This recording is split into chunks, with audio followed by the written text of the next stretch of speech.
The Liberating Arts seeks to articulate the enduring relevance of a liberal arts education during a time of pandemic and protest. Through our online platform, we will host a series of conversations with writers, academics, institutional leaders, and public intellectuals about the nature of the liberal arts, their formational purpose, and their moral significance in a time of great cultural disruption. We hope to inspire viewers and listeners to learn more about the liberating effects of these arts on their own lives. To find out more, please visit www.theliberatingarts.org or find us on Twitter, Facebook, Spotify, or YouTube. Welcome to the Liberating Arts Definition Channel. I'm Rachel Griffis, Assistant Professor of English and Director for the Integration of Faith and Learning at Sterling College in Central Kansas. And today I'm hosting a conversation with Dordt University President Dr. Erik Hoekstra about the relationship between liberal arts and a Christian education. Dr. Hoekstra, I'm wondering if you could start by describing Dordt University, its history, its distinctive mission, and you might also say a little bit about yourself, how long you've been at Dordt. I know that you've been in more than one role at Dordt as well. That's great, Dr. Griffiths. And can we just agree on Rachel and Erik from here on in? Okay, yes, I will call you Erik, yes. We're colleagues. This is great to be with you. Thanks for the opportunity to speak. So, yeah, I moved to Dordt 24 years ago to teach in our business department. I was a professor of business just for 3 years, and I left for 8 years to run a company here in Iowa. Came back as provost 12 years ago, served in that role for 4 years before being asked to serve as president. And I'm starting my 9th year as president this year, or actually well into my 9th year as president. So, yeah, Dordt is an interesting school. But let me start with the liberal arts and myself first. So I was a history and philosophy major in college. I went to a CCCU school, Trinity Christian College in Chicago. I was pre-seminary and my majors were history and philosophy, took 2 years of Greek. So as a student, a college student, was definitely into the humanities and what would be more traditionally considered the liberal arts, but didn't have a crisis of faith or a crisis of vocation. But in my middle of my senior year of college, didn't think that I was called to go to seminary, at least not right away. So ran some businesses right out of college, and then never went back to seminary. Got a master's degree in international business in the Netherlands at the Rotterdam School of Management, worked back in industry before becoming a business professor. So yeah, my relationship with what would be considered the traditional liberal arts as a student was very thick. Yeah, I love those. Finished a doctorate at Iowa State University while I was away from Dordt, and now again, provost and president.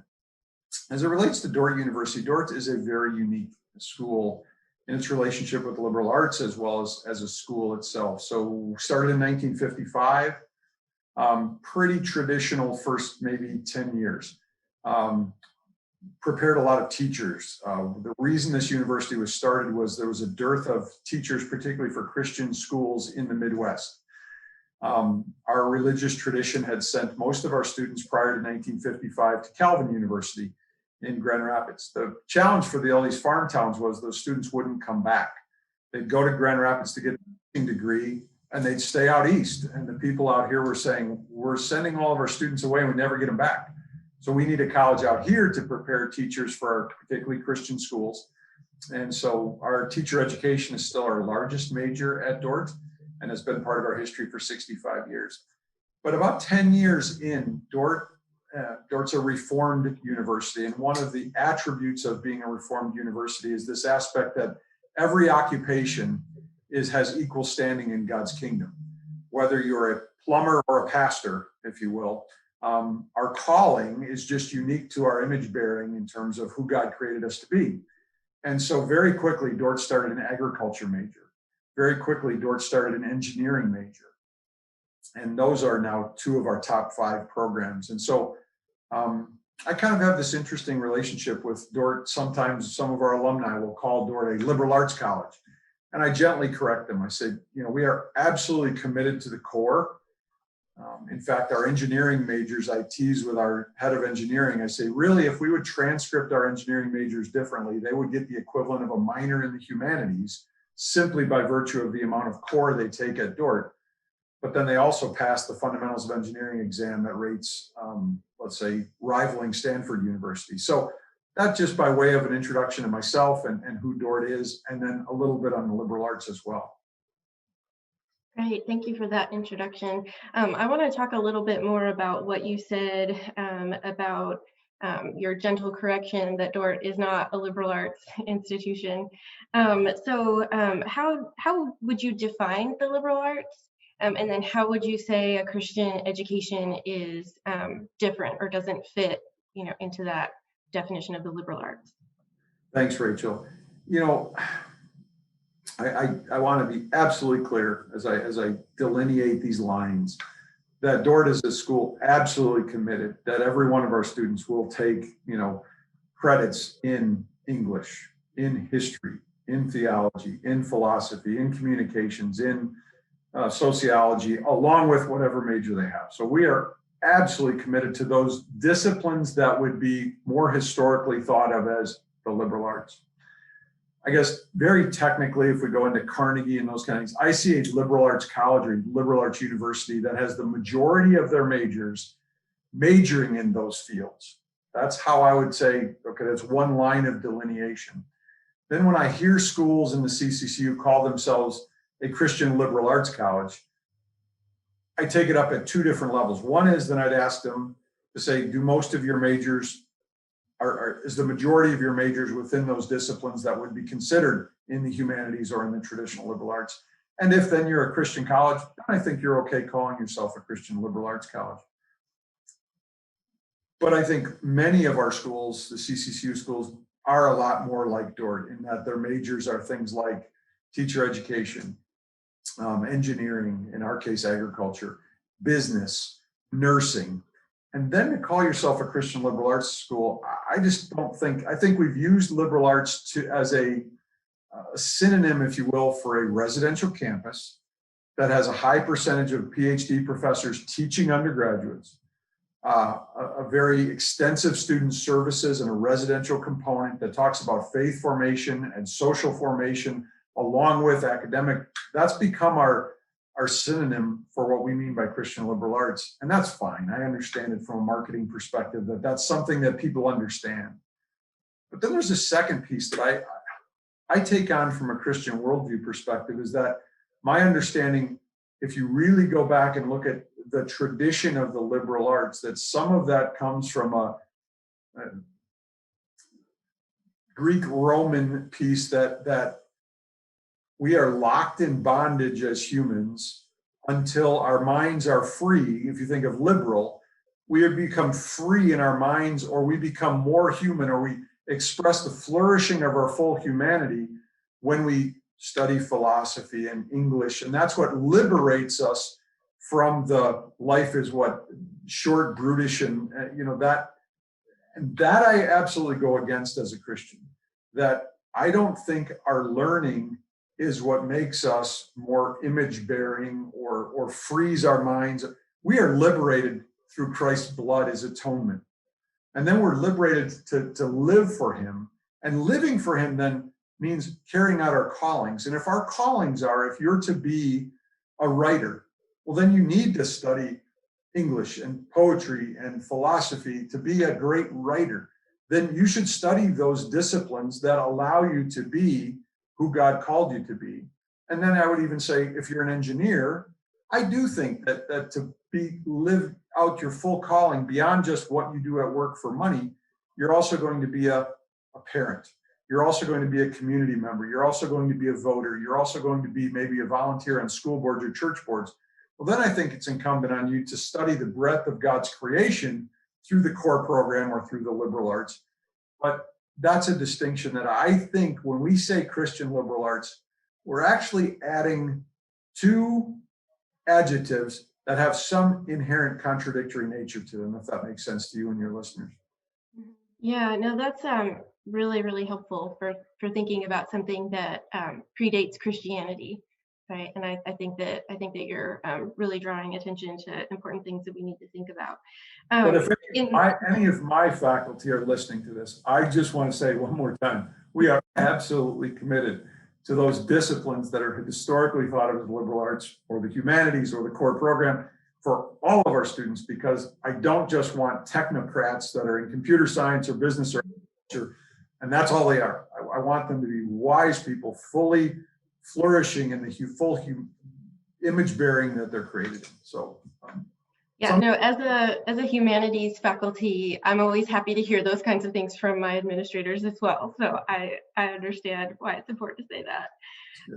So we've already kind of gotten a little to this next question, but in a lot of conversations about the liberal arts, as you pointed out, this goes back to, you know, before the birth of Christ, ancient Greece. We're talking about figures like Plato and Socrates, you know, where we're tracing that tradition back to. So are there thinkers and institutions that you trace your work and Dordt's work back to? Sure. Well, you know, Dordt is one of those historically Dutch Reformed institutions, sister school to Calvin University that I've already mentioned. In Canada, Redeemer University in Ancaster, Ontario, King's University in Edmonton. We all come from this Dutch Kuyperian tradition, and I would say that there's a whole what's called Reformational philosophy or Reformational thought. Abraham Kuyper, Herman Dooyeweerd, Vollenhoven, and they really, in that tradition, there's a number of things that there's a modal scale that Dooyeweerd and Vollenhoven worked on to understand the world in different modalities. I believe there are 14 modalities, and physical and economic, epistic, and that's part of our tradition. We also have this concept called sphere sovereignty that Abraham Kuyper famously talked about. Abraham Kuyper was the founder of the Free University in the Netherlands, in Amsterdam. He also happened to be prime minister of the Netherlands for a while, founded 2 newspapers. He was a pastor, interestingly. So I would say our philosophical tradition here, outside of that historic, that all colleges sort of have this tie to the Enlightenment and out of Greek thought. Dordt specifically out of that Reformational tradition. Contemporary thinkers in that way might be people like James K. Smith from Calvin, Richard Mao, emeritus president of Fuller Theological Seminary, Nick Waltersdorf was at Notre Dame as well as Calvin University. Those would be our intellectual predecessors at Dordt. Okay, great. Follow-up question that kind of gets to some things that you've mentioned already when you talked about how you're absolutely committed to the core program. What do you think a Christian education has in common with the liberal arts? If they're distinctive, you know, what sorts of things do you think that they have in common? And what aspects of the liberal arts tradition has influenced what you're offering at Dordt University? Sure. Well, I do. This is where I think that term we're very comfortable with, the Christian liberal arts, because I think what the goal of a liberal arts education or a goal of a Christian university, a Christian residential, have kind of the same thing, and that is to shape students to be fully orbed humans. And again, as I talked to earlier, the liberal arts tradition might say that that's what frees you up. I would say ultimately what makes us free is Christ's death and resurrection. But we do want to have our students be more than just whatever it is that they're, more than just social workers, more than just engineers, more than just agriculturalists. We want them to be fully formed human flourishing, and that human flourishing under the kingship of Christ would be in the Christian tradition. Human flourishing fully orbed in the human sense for the liberal arts. So I think that's what we have in common. Is our goal is that we know our graduates are fully developed people. Again, maybe with a different telos, but yet similarly situated. And that's certainly where Dordt would be in common with many schools that would call themselves liberal arts because of our strong core. You know, our philosophy tradition coming out of that Kuyperian worldview. We actually at Dordt have a common educational framework, is what we call it, that all of our courses are taught under, that instead of looking at our courses like a set of encyclopedias, if you will, off the shelf, Now I'm going to take my theology class. Now I'm going to take my philosophy class. Now I'm going to take my English class. We tend to look at the curriculum, the core curriculum, as well as the disciplinary major that a student takes as one, looked at, we call it the creational structure, right? That we believe God has created a wide diversity and in an orderly fashion so we can study them in different disciplines, but we really try to bring that unity of learning together. And I think is a little bit different in the liberal arts tradition in most places where it's thought of a little bit more encyclopedic, where there are these fine courses that line up and over the course of 4 years, it'll all come together. Well, I wonder if that happens at even liberal arts schools, rather than having a comprehensive framework which ties the entire core as well as your major together. So that would be a little bit of a differentiator for Dordt, perhaps. Okay, great. That's really helpful. So you mentioned that I think your engineers basically get a minor in the humanities. Absolutely. Could you talk a little bit about your core program at Dordt and what principles that guide it and why it's important for students? Absolutely. It's just under 20 years, but probably 18 years ago or so, we were very fortunate to receive from the Lilly Foundation it was a vocationally a number of CCCU schools got that grant, but they gave us some money to be able to rethink our core, and it started out with an introduction to the core called Core 100. The course is entitled Kingdom, Identity, and Calling. And there we're taking first-year students. It's almost a first-year seminar course. But again, we frame it in light of kingdom, God's kingdom, and how big it is in the world. We open up to freshmen. Wow, this is a world that needs all kinds of people in it and has all kinds of opportunities. So we have kingdom, then identity, and we focus very specifically on the student doing things like strength finders from Gallup. 20, I think the maximum size is 20 students per professor. Many one-on-one meetings in that first semester at Dordt, looking at the identity of the student, making sure they've got the right major, or helping them move from undecided to maybe 2 or 3 different options. And then calling, we really are asking them questions about, why are you at college? What do you think your calling is? So that's our Core 100 program that every student takes. And that's a bookend at the beginning of their time to a course at the end of our core called Core 399. And that is, I believe it's called Calling, Task, and Culture, where we're saying, okay, now you're at the end of your journey and you've majored in nursing or teacher education or social work or engineering agriculture. You know your calling. And now, how is that calling going to impact culture as you leave this place? And so we bookend our core with Core 100 and Core 399, Calling, Task, and Culture. Like, what's your calling? What's our task as the church, the Holy Catholic Church? And what are we going to do to culture by graduating from here, bookended from kingdom, identity, and calling at the beginning. And so as those two bookends, then we have things like English, theology, philosophy. We have an advanced Reformed thought component where students can pick from an upper level course. We've got, of course, a 2-semester set of courses in history that our roots of Western worldview is kind of where we situate that. So the core really is a holistic one with individual courses and experiences along the way. Great.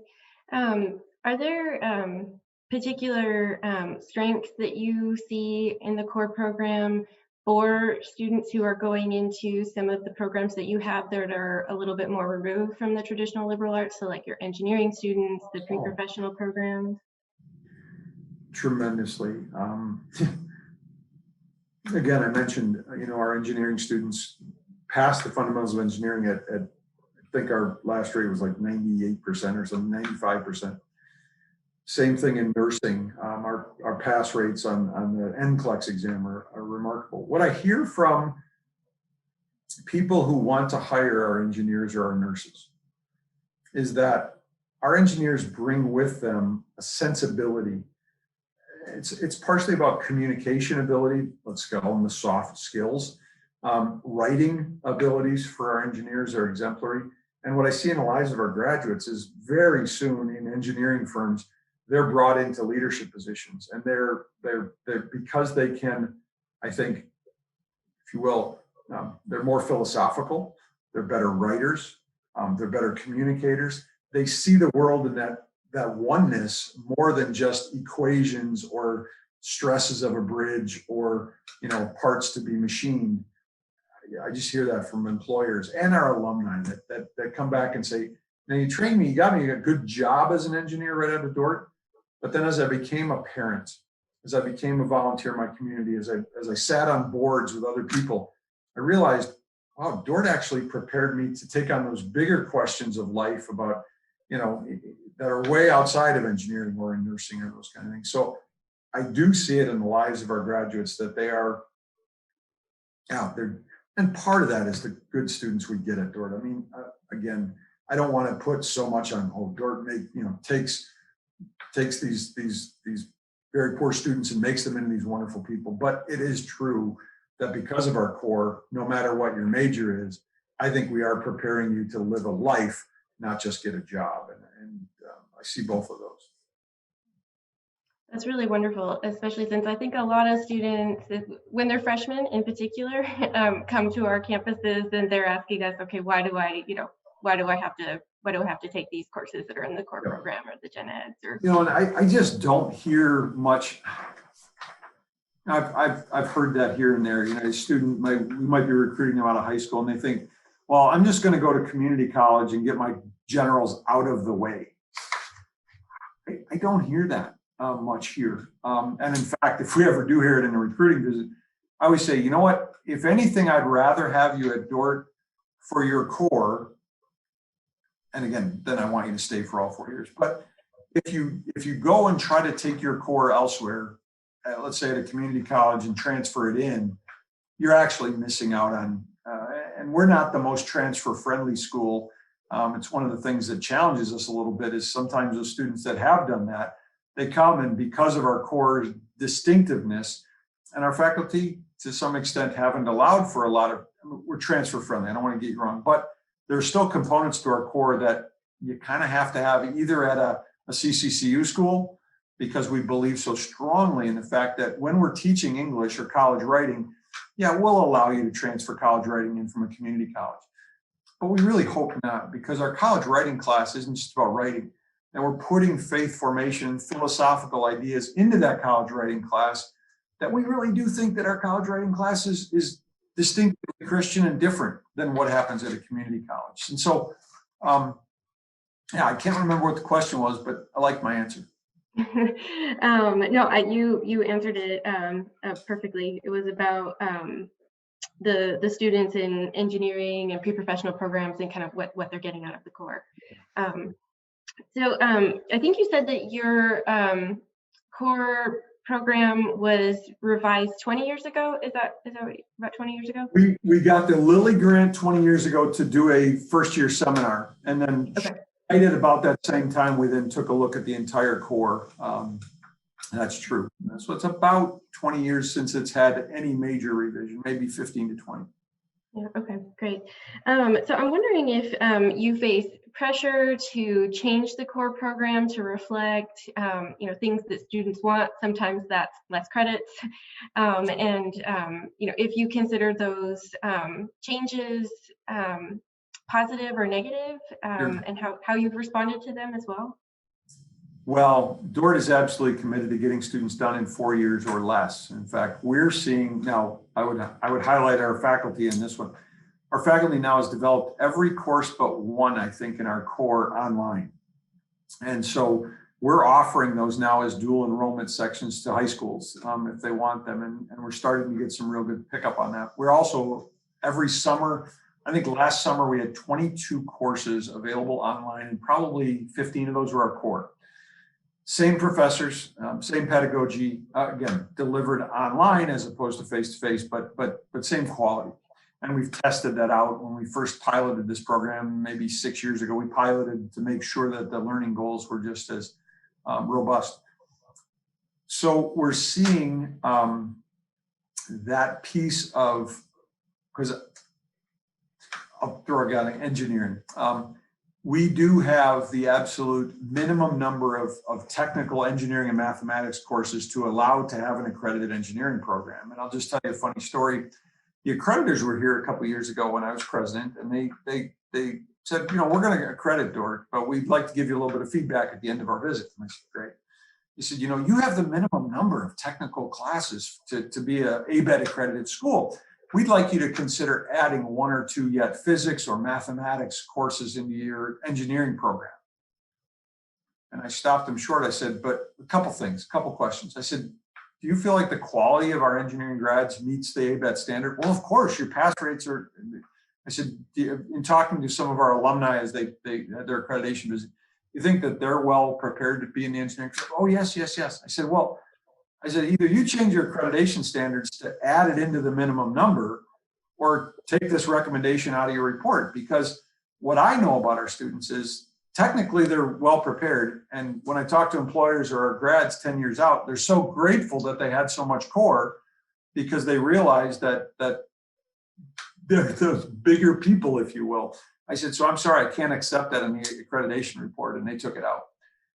Having said that, yeah, I mean, the infringement of more and more and more in whatever program it is does tend to impinge on the core a little bit. And so we're trying to look for those opportunities without gutting the core to possibly make it more efficient.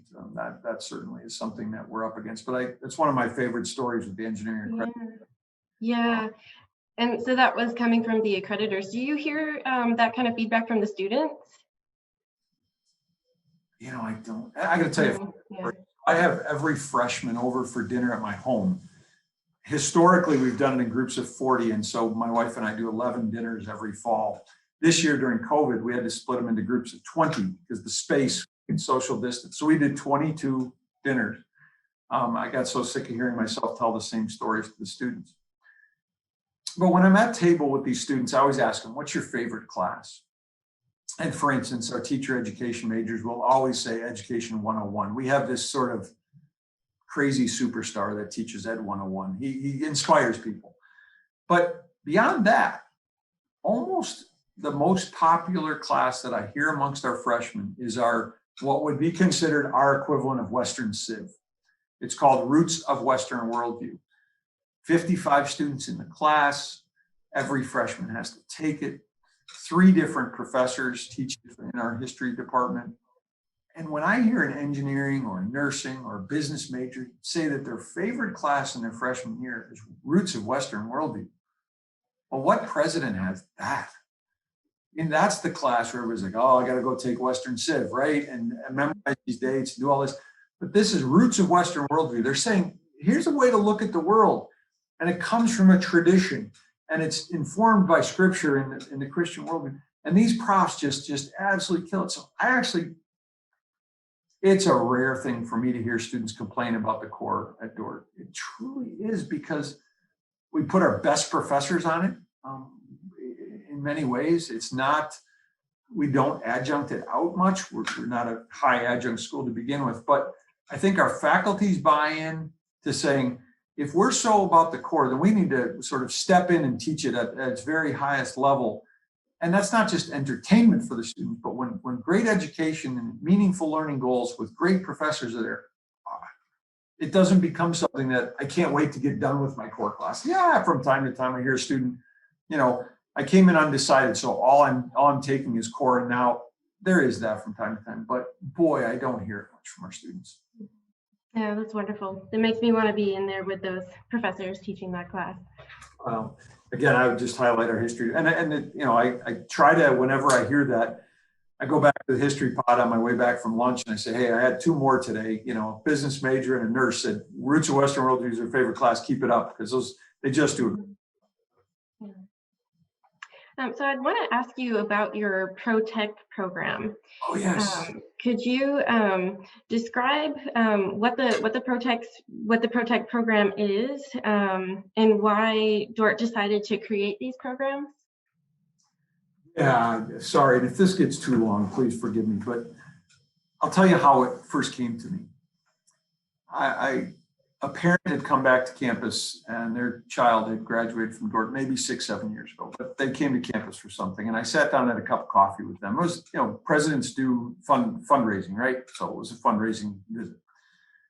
And we sat there, and one of their children had gone and gone to teacher education at a really, really fine CCCU school. One of their children came to Dordt for social work. Happened to be two daughters, but it's notwithstanding, it's not a gendered conversation. Their first two oldest daughters, one went to another CCCU school, teacher education, one came to Dordt for social work, had great experiences, fully jumped into the core program in their major, and they couldn't say enough about it. And they had a third child. It was a son who came to Dordt, studied general studies at first, I think tried a business major, and came home, I believe it was the middle of his junior year. And the parents said, you have wonderful academic support at Dordt. That's one of the things that I'd highlight is we're always getting named by U.S. News and World Report as an A school, an A+ school for B students. We have a thing called the Aspire program where we take, I think, 50 students that wouldn't normally meet our requirements and pour into them in the first year, and their graduation rates are right on with others. So we always he was in that program. And they said, academic support did a great job for this young man, but he was always a hands-on learner, struggled through high school. But we're so glad he came to Dordt. He made great friends, but he quit in the middle of his junior year because he came home in tears and just said, Mom, I can't fake it anymore. The writing of papers, the way that APA style or MFA style or whatever it is, it's just not me. I'm a hands-on learner. And so this mom, and he had left Dordt, became a welder, eventually finished a bachelor's degree. But this mother said to me, why can't there be a vocational school with the residential component and a Christian worldview for my son? And he'd been gone 10 years. And God just brought it to me right at that moment. I said, Dordt's the perfect place to do that. We can do that. And I agree with you that we should have. Because as I look, and I fundraise, and some of the people I call on for fundraising are also helping donate to other CCCU schools. And it was a rejoinder that I'd heard from some donors as well. He said, Eric, you want to build, let's say, a new science building at Dordt. Well, your other school was here, 2 years ago. They wanted to build a new science building. If God's given us these resources, why do we need, 20 great science buildings at 20 great Christian schools when none of you are doing a VOTEC program? And again, it struck me. So we quickly raised the money for the program, and it's a 2-year Associate of Science degree. Right now we have 2 majors. We're going to be adding a 3rd major. The 2 majors that we have right now are farm management. It's a variant in our ag department, but these are hands-on people that are driving tractors every day, feeding animals, or out in the fields, or working in feed mills and those kind of things. Our other major is it's called engineering and manufacturing technology. These are people running CNC machines and lathes and working manufacturing lines. Our 3rd major is going to be what's called agricultural equipment technology, basically a mechanic. And these students go to class 3 days a week and then have 2 full days off of class, and they work in industry here. And we're a little farm town of 7,500 people, but we have tremendous manufacturing. Pella Windows has a plant here in town. All the suspensions for Kenworth and Peterbilt trucks are built here in town. So these students can go into those industries and work 2 days a week. They get paid $12 an hour. That counts for credit as well. And so in a 2-year program, again, it's a 60 credit program, and they're 3 days a week in class. Some of those classes are core, some are technical, and then 2 days a week in hands-on internships. And you can't believe these students, like that young man who quit Dordt after his junior year, they don't get bored with school, if you will, or they don't give up on school, or they don't feel like they're failing somehow because they don't write. And we have core writing class within the ProTech program. They're writing more technically or memo format rather than research papers, because again, if they're going to be a frontline employee in one of those fields, they're going to have to write well. But it's going to be like an email, right, to their supervisor to say, hey, machine 26 is broken down. I've tried this, and this. We need to bring in a technician. They have to write that well. And that's different than what, again, I've got a PhD myself. I was a history and philosophy major. I could fill a blue book at an exam like nobody's business. But these are not those people. But they're just, and Dordt's the place that can do that for 2 reasons. One is we started as a 2-year school back in 1955. We only changed over to a 4-year school in about our 10th year of operation. And we kept associate's degrees on our books forever. So you can get an associate's degree in Dordt in secretarial science. That's what we used to call it. Now it's called office administration. So we kept our 2-year programs forever at Dordt since our founding. And so we've never, I don't think, had this hierarchy that, PhDs and pastors are up here and, janitors are down here. And that's a very reformed world and life that comes from Abraham Kuyper. He was a pastor, but he was very influenced by this woman called Picha Balthus, which she was a milkmaiden in his first church when he got out of seminary. And if you know Kuyper's biography, Picha said, Reverend Kuyper, you preach way up here, and I'm a milkmaid. I don't understand. You need to bring it down here. But you also know everything about God, but you don't really know the heart of God. And Abraham Kuyper actually totally changed his whole ministry after meeting this milkmaid at his first church. And that's and Kuyper, in his history as prime minister even, he was known for caring for the kleine Leiden, which in Dutch means the little people. And so Kuyper, and that's come through the DNA of Dordt University, is that we don't make this distinction between, that mechanic or the PhD in philosophy. And so, yeah, we're excited about this program. We're in our 3rd year now. We have a little different tuition structure to those programs, but also the student can earn about $15,000 through their internships in those 2 years. And so it's really exciting. And yeah, sorry, I could talk about that all day, and I think I just have. No, that's really wonderful to hear all about that. You answered, I think, one of my follow-up questions was whether there's a particularly Reformed or Protestant flavor to these programs. It made me think a little bit about, I was reading something about 17th century Puritan writer Thomas Beacon. I don't know if you know him, but he talks about, he reminds his readers that Jesus was a carpenter, St. Paul was a tent maker, the apostles were fishermen. C.S. Lewis has a great quote there too. It says, the work of Beethoven and the work of a charwoman, which is a chimney sweep, glorify God on the same nature, is that the inherent why they're doing their work is what makes it glorifying to God, not that they do their work on some kind of scale. So Lewis was in that tradition. Exactly. Yeah, and that also makes me think a little bit about Wendell Berry, who is a figure that a lot of educators like to talk about. He's read a lot in our agriculture program. Really, is he? Yeah. That's wonderful. Yeah, so he, maybe you could say a little bit more about it, but my understanding of some of his philosophy of human flourishing is that manual labor is part of being human. And so this is a really good thing to have a part of your life, a part of your education, whether that's in school or out of school. What do you know who, what essays are being read or what that I don't, but I will tell you this, we just hired a new director of student work at Dordt, last month. Because what we're seeing is the students that can get large scholarships for, let's say, a high ACT or being a great tuba player or in theater or in athletics, they're coming. But the ones that don't have those attributes, and so we're actually going to change our financial aid at Dordt, and we're going to put in much more substantial work study. We're talking about serious money in work study if the students want to work 20, 25 hours a week on campus, in maintenance, in a variety of places.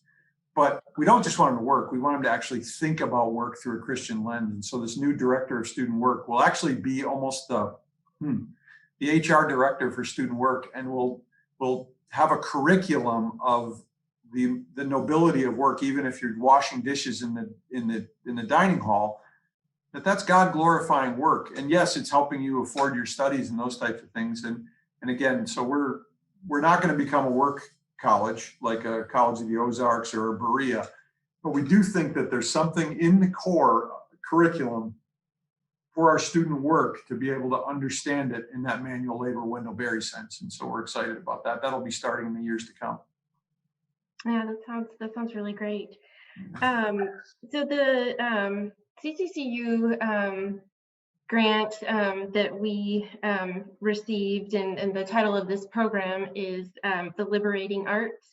Yes. And so I'm wondering if you could talk a little bit about how the Protect program you think contributes to liberation. So I think we have a lot of conversations already on how academic study and that the deep thinking and what we think of as the traditional liberal arts, how that contributes to liberation. But vocational study and what we think of as career training, how does that contribute to liberation? You're going to have to remind me the author, but Hillbilly Elegy. Oh yeah, I don't know if I remember his name. Your listeners will know it, right? And then as I think about, even we're taping this a week before our elections here nationally. And I don't want to get political, but we talk about the Rust Belt states, or we talk about the forgotten, American manufacturing worker, or these kind of things. I do think that if we're honest with ourselves, as let's say you and I both have PhDs, or even in the Christian context, we have a propensity to look past janitors and secretaries, and we look to the pastor and the PhD, and we do. I think if we're honest with ourselves, we have a hierarchy, a caste system in our minds. And I think the ProTech program really does liberate that frontline worker. And I'll admit it, I've got some board of trustees members who didn't go to college. And when I've asked them to serve on our board, they're like, but I never went to college. I've just been and that whole thing of I'm just a manufacturing worker, or I'm just for that matter, just a housewife. I mean, I think that's so antithetical to what Scripture tells us in terms of, right, Colossians 3, whatever work you do, do it as if to the Lord and not working for men. Or, I think it's in Romans, and it might be also in Corinthians, right, that the hand shall not say to the eye, I don't need you.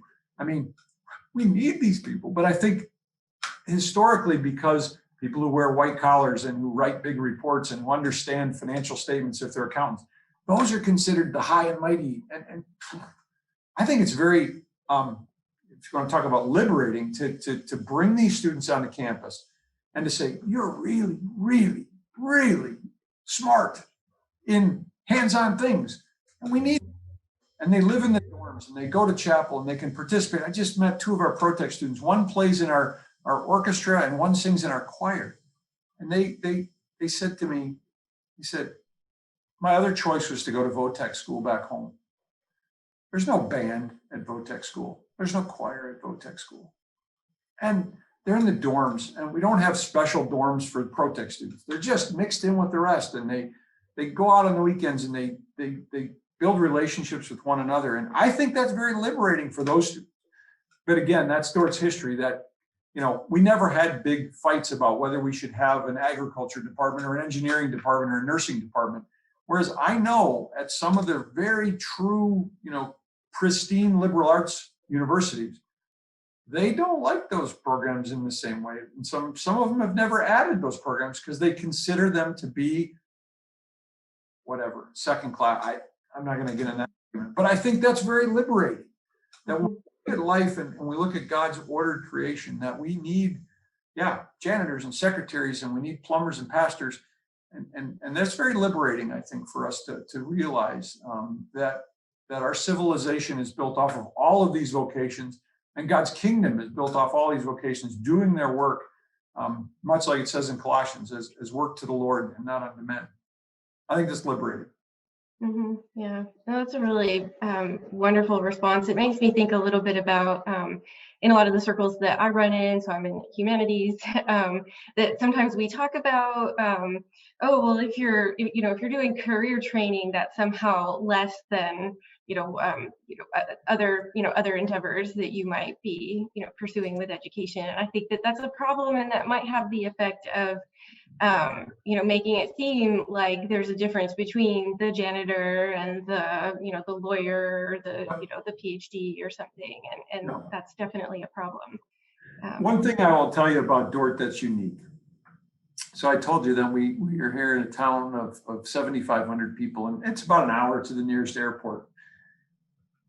So by virtue of just living here, our faculty go to churches, and they'll be sitting in the pew next to somebody that works in one of these manufacturing facilities, or is a farmer that milked cows or fed cattle before church.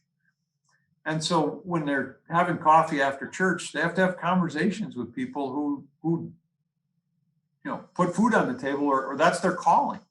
And over time, I think our faculty, even if they, got PhDs from the very best universities in the East and never met a farmer before they moved here, because they go to church with them, they send their kids to school with them, they get to know those people, and they really, really think these people are great.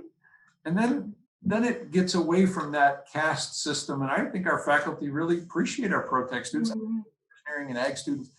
It's just been in our DNA since the beginning. And I'm not sure that that's the same in every, again, I don't mean to pick any particular school, but I'm afraid sometimes we as learned PhDs can sometimes live in our own bubbles. And it's just not possible here in a town of 75, because you get to know these people and you really realize they're wonderful kingdom citizens just like me. Yeah, I mean, I would say that as somebody who's in a rural area as well, that the place definitely helps break down some of those barriers, and that's been consistent with my own experience as well, which I think is a really good thing. I read a article where you were quoted talking about the pro-tech program, that I wanted to just ask you a little bit more about something that you said about the false dichotomy between college education and vocational programs. Could you say a little bit more about what you mean when you want to break that down? Well, I am, a couple of years ago, the federal government wanted to equate all the schools in terms of the earning potential of your graduates, and they wanted to rank schools up. I'm absolutely against that. I mean, college education is not just a financial transaction between, okay, I'll give you this tuition and I come out and I'm going to earn this. I mean, that's just hideous. But yet, I do think that we have to recognize that if you read Genesis, work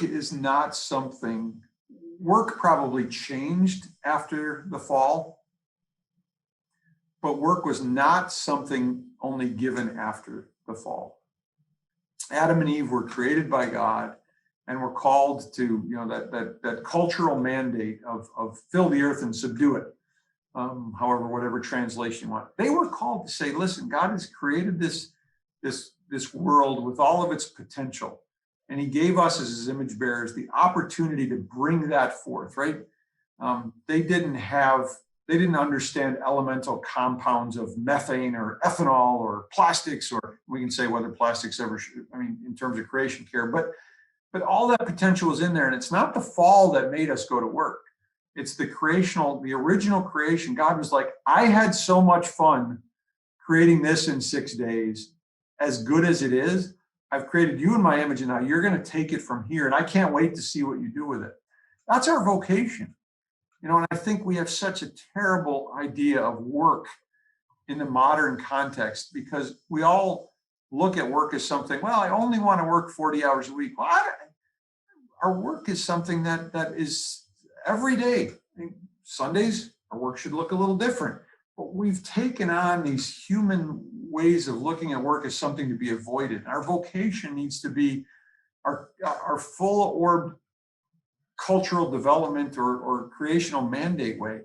And boy, I've never worked a day in my life. I really haven't. I wake up in the morning like, what do we get to do? And that's what I imagine Adam and Eve, going like, holy cow, what are we going to do next? And I think if we come at our work vocationally, looking at it not as something to be avoided, not as only something to pay the bills or to get to our retirement numbers so we can sort of relax. I don't know where that came from a Christian worldview, but we've bought into it. So sorry, you set me off in a tangent that no, that's for accepting the world's worldview about what work is or vocation is. And I think it's absolutely damnable if we don't reframe vocations from a Christian worldview that starts with the creational norms. And again, sin has impacted us. So work can be difficult and hard and broken. But boy, I think, I always say to our criminal justice majors, I say, you're the only people in the new heaven and the new earth that I don't know what your jobs are going to be. But we're going to be doing engineering work in the new heaven and new earth. We're going to be doing agriculture. We're going to be doing business. We're going to be doing nursing. I can see in the new heaven and the new earth, but I can't figure out. I think maybe the criminal justice majors are going to be the doormen or the organ players or the choir masters. But anyway, that gets into a whole other way of looking at eschatology from a Reformed world and life view that I think we're going to have work in vocations eternally without the effects of sin.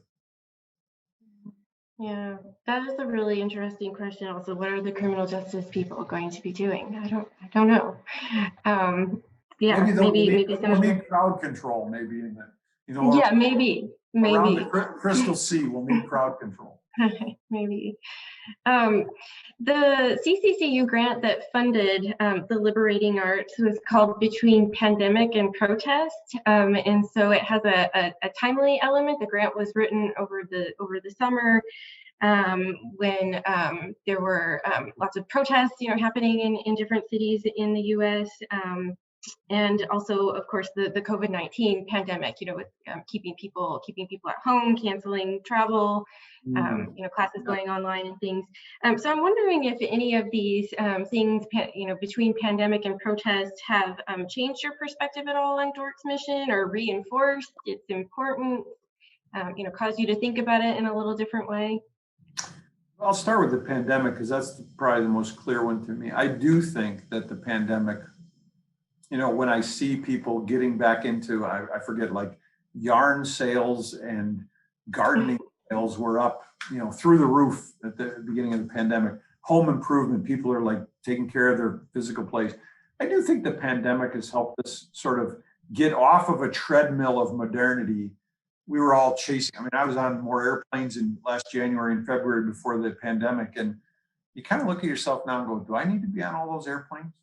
Do I need all this infrastructure around me? I do think the pandemic, in this light of what is our image bearing and what is a full flourishing life, I do think the pandemic gives us that opportunity to be liberated maybe from this hamster wheel of progress and really look more at relationships and family and our spaces here when we're all kind of cooped up. And that's one aspect of it. Protests, I would just say some of those protests are built around people feeling second-class citizens.